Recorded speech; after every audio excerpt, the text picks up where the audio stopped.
OIV bu xotima emas. Agar kasallik o'z vaqtida aniqlansa va kerakli retrovirusga qarshi dori vositalari qo'llanilsa, tibbiy tekshiruvlar natijasida OIV aniqlangan bemor hududlardagi AIDSga qarshi kurashish markazlarida ro'yxatga olinib, ularning sog'ligi muntazam shifokorlar nazoratida bo'ladi.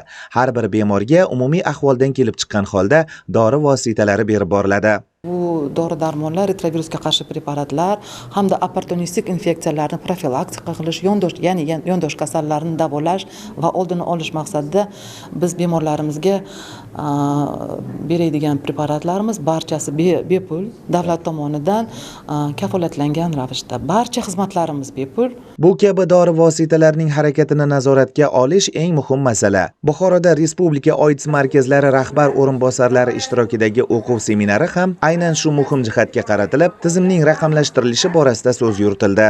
Bugungi seminarimiz aynan mana shu axborot tizimini omborxona funksionalligi, ya'ni retrovirusga qarshi dori vositalarning kirimi, chiqimi, harakatini joriy etish va nazoratini olib borish masalasida tashkil etilgan. Shuningdek, OIV bilan kasallanish holatini kuzatish imkonini beruvchi Demet raqamlashtirish tizimi qay darajada bemor haqidagi ma'lumotlarning sir tutilishini kafolatlaydi. Xavfsizlik, mavhumlik, maxfiylik komponentiga juda ham katta e'tibor berilgan.